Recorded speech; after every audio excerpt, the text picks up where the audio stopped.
পরম দয়াল শ্রী শ্রী অনুকূল ঠাকুরের রাতুল রাঙা চরণে জানাই শত কোটি দণ্ডবত প্রণাম।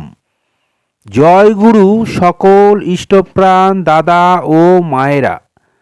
আশা করব ঠাকুরের কৃপায় আপনারা সকলে ভালো আছেন, সুস্থ আছেন। সৎসঙ্গীরা অন্য দেবদেবীর পূজা করেন না কেন? তবে কি তারা হিন্দু ধর্মের বাইরে? এই প্রশ্নের উত্তর হলো তারা অবশ্যই পূজা করেন। এই জগৎ সংসারে প্রত্যেকটি জীব কিন্তু নিজের মতো করে ভগবানের আরাধনা করেন, ভগবানের পূজা করেন। যারা নাস্তিক তারাও কিন্তু করে। হয়তো আপনারা বলতে পারেন, যারা নাস্তিক তারা তো ভগবানকে মানে না, বিশ্বাস করে না, তাহলে তারা কি করে ভগবানের সাধনা করে? তার উত্তরে বলি, এই তাদের ভগবানের প্রতি অবিশ্বাস, তাকে ভালো না বাসা, এটাও কিন্তু এক ধরনের সাধনা। আমরা মুখে যতই না বলি, এমন এক সময় তাদের পড়তে হয়, তখন তাদের না মেনে কিন্তু কোনো উপায় থাকে না। যারা সারা জীবন ভগবানের নাম করে না, এক সময় না এক সময় ভগবান এমন এক পরিস্থিতির সৃষ্টি করেন, এক সেকেন্ডের জন্যও কিন্তু তারা ভগবানের নাম স্মরণ করেন। এবার আসা যাক, সৎসঙ্গীরা সকল দেবদেবীর পূজা করেন।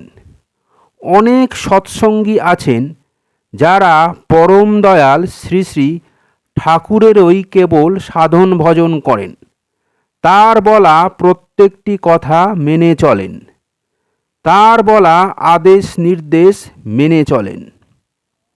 অনেকে বলেন, হিন্দু হয়ে অন্য দেবদেবীর পূজা করেন না কেন? হিন্দু কিন্তু একটা সম্প্রদায়, এটা কিন্তু কোনো ধর্ম নয়। এবার আপনারা বলবেন, সনাতন ধর্মই হলো হিন্দু ধর্ম। সনাতন কথার অর্থ সম্পর্কে একটু জেনে নেওয়া যাক। সনাতন কথার অর্থই হলো নিজেকে সৎভাবে চালানো, ধর্ম পালন করে চলা, দান ধ্যান সেবা কর্মে নিজেদেরকে নিযুক্ত করা। আমাদের বৈরাগ্য যাতে হয়, আমাদের আত্মসংযম যাতে হয়। যারা নিত্য পূজা করেন, যারা নিত্য গুরুদেবের চরণে নিজেদেরকে উৎসর্গ করেন, গুরু দক্ষিণা দেন, যারা জীবসেবা দেন, তারাই প্রকৃতরূপে সনাতনী।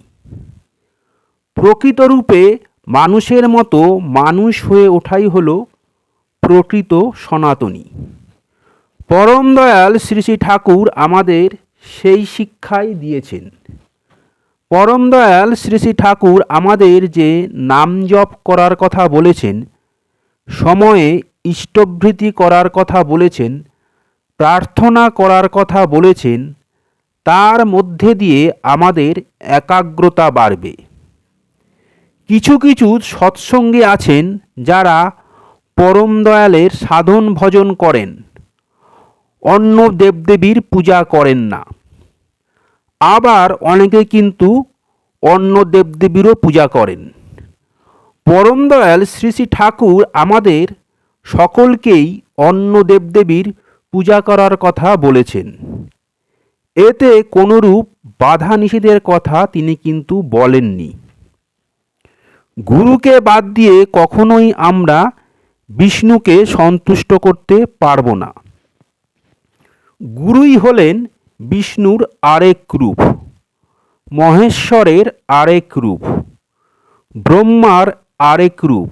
তাই গুরুর চরণে আশ্রয় করেই ব্রহ্মা বিষ্ণু মহেশ্বরের আশীর্বাদ লাভ করতে পারব। গুরুচরণে আশ্রয় করে তবেই আমরা এই সব লাভ করতে পারব। তাই গুরুচরণে সবার আগে আশ্রয় নিতে হবে। যিনি আমাদের সব কিছু করিয়ে শিক্ষা দেন, কিভাবে গুরু সেবা করতে হয়, কিভাবে সাধন ভজন করতে হয়, তিনিই হলেন প্রকৃত গুরু। তাই তাকে আরাধনা করা মানেই হলো ব্রহ্মা, বিষ্ণু, মহেশ্বরকে আরাধনা করা। একের মধ্যে কিন্তু আমরা বহুকে দেখতে পাই। পরম দয়াল শ্রী শ্রী ঠাকুর তার প্রত্যেকটি কথাকে মানুষকে বলার বিধান দিয়েছেন। তার চরণে ঠাঁই নিয়ে তার বলা প্রত্যেকটি বিধিনিষেধকে আমাদের মেনে চলতে হবে। তবেই আমরা প্রকৃতরূপে ভালো থাকতে পারব।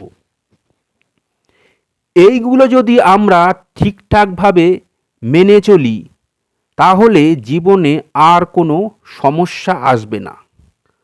সকল সৎসঙ্গীরা সকল দেবদেবীর পূজা করেন, সঠিক নিয়ম মেনেই কিন্তু তারা পূজা করেন। আমরা যতই তীর্থযাত্রা করি না কেন, আমরা ফল কিন্তু লাভ করতে পারবো না যতদিন না আমরা সকল দেবদেবীকে সন্তুষ্ট করতে পারবো। আর সকল দেবদেবী যার মধ্যে আছেন সেই পরম দয়াল শ্রী শ্রী ঠাকুর অনুকূলচন্দ্রের চরণে যতদিন না আমরা আশ্রয় নিতে পারছি, ততদিন পর্যন্ত কিন্তু এটা সম্ভব হবে না। তাই আপনারা সকলে নিজেকে পরম দয়াল শ্রী শ্রী ঠাকুরের চরণে সমর্পিত করুন। ঠাকুরের বলা কথাগুলো মেনে চলুন।